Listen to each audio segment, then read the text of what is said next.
எல்லாருடைய வாழ்க்கையிலும் துன்பம் இருக்கு. இந்த துன்பத்துக்கு காரணம் கர்மாவா? ஏன் நம்முடைய வாழ்க்கையில பிரச்சனைகள் இருக்கு? நமக்கு தெரிஞ்சு நாம யாருக்கும் எந்த கஷ்டமும் கொடுக்கல. ஆனாலும் நம்முடைய வாழ்க்கையில கஷ்டம் மட்டும்தானே இருக்கு. இது ஏன் அப்படின்னா நம்முடைய வாழ்க்கையில கர்மா முடிஞ்சது அப்படின்னு எப்படி தெரியும்? நம்முடைய வாழ்க்கையில துன்பம்னா என்ன அப்படிங்கறத பார்ப்போம். துன்பம் அப்படிங்கறது நம்ம எதை சொல்றோம் அப்படின்னா, எது நம்முடைய விருப்பத்தின்படி நடக்கவில்லையோ, எது நம் மீது திணிக்கப்படுகிறதோ, எதை நம்மால் ஏற்றுக்கொள்ள முடியவில்லையோ அதைத்தான் நம்ம துன்பம்.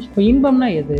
எது நம்மால் முழுமையா ஏற்றுக்கொள்ள முடியுதோ, எதையே நம்ம வாழ்க்கையில எப்போ இருக்கணும்னு விரும்புறோமோ, எது வந்தா நமக்கு ரொம்ப மகிழ்ச்சியா இருக்கும், அதோட போராட்டம் இல்லாம இருக்கும், இதைத்தான் இன்பம்னு சொல்றோம். துன்பம்னா நம்மால ஏற்றுக்கொள்ள முடியாது, இன்பம்னா ஏற்றுக்கொள்ளக்கூடியது. துன்பம்னா நம்முடைய வாழ்க்கையில அது இருக்கக்கூடாதுன்னு நாம நினைக்கிறது, இன்பம்னா நம்முடைய வாழ்க்கையில அது எப்பவுமே இருக்கணும்னு நினைக்கிறோம். இந்த இரண்டுக்குமான வேறுபாடு தான் இன்பத்துக்கும் துன்பத்திற்குமான வேறு. இப்ப நம்முடைய வாழ்க்கையில ஏன் துன்பம் இருக்கிறது அப்படின்னா, துன்பம் அப்படிங்கிறது நான் சொன்னேன் நம்மால ஏற்றுக்கொள்ள முடியாத ஒரு நிலைன்னு சொல்றேன். இப்போ துன்பத்தை நீங்கள் ஏற்றுக்கொண்டால் அது இன்பமாகிவிடும். உதாரணமா ஒரு குழந்தை இருக்கு, ஒரு எடையை நம்ம வெயிட் தூக்கிட்டு போற ஒரு பேக்கை தூக்கிட்டு போறோம்னு வச்சு, இந்த பேக்கை தூக்கிட்டு போகும்போது ரொம்ப கஷ்டமா இருக்கும். ரொம்ப தூரம் தூக்கிட்டு போறதுக்கு நமக்கு கஷ்டமா இருக்கும். ஒரு 5 கிலோ 10 கிலோ இருக்கிற பேக்கை தூக்கிட்டு ரொம்ப தூரம் ஒரு பஸ் ஸ்டாண்டுக்கோ ரயில்வே ஸ்டேஷனுக்கோ போறதுன்னு பாருங்க, ரொம்ப சிரமப்பட்டு யாராவது தூக்கிட்டு வர மாட்டாங்களா அப்படிங்கிற மாதிரி இருக்கும். எப்படா அல்லது எப்படா அந்த பேக்கை கீழே வைக்கலாம் அப்படிங்கிற மாதிரி மனம் செய்யும். இப்போ இதே நீண்ட காலம் குழந்தை இல்லாத ஒரு பெண்ணுக்கு ஒரு குழந்தை கிடைச்சதுன்னு வைங்க, அந்த குழந்தையும் அதே வெயிட்டு தான் இருக்கும். ஆனா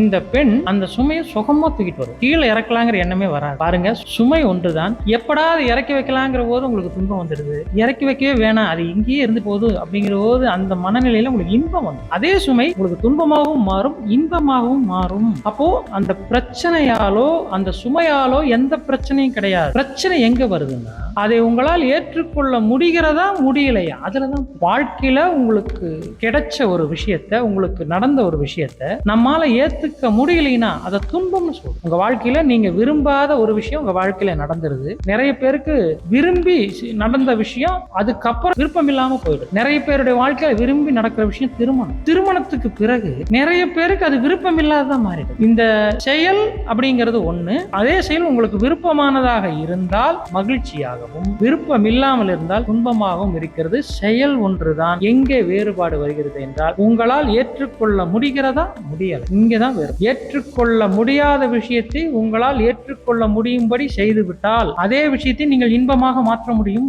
ஏற்றுக்கொண்ட ஒரு விஷயத்தை நீங்கள் ஏற்றுக்கொள்ள முடியாத விஷயம் மாற்ற அதை துன்பமாகவும் நீங்க மாற்றணும். அப்போ உங்கள் வாழ்க்கையில் எது நடந்தாலும் நீங்கள் ஏற்றுக்கொள்வது எப்படி என்ற நுட்பத்தை, கலையை கற்றுக்கொண்டிருந்தால் உங்கள் வாழ்க்கையில் நீ எது நடந்தாலும் இன்பம்தான்.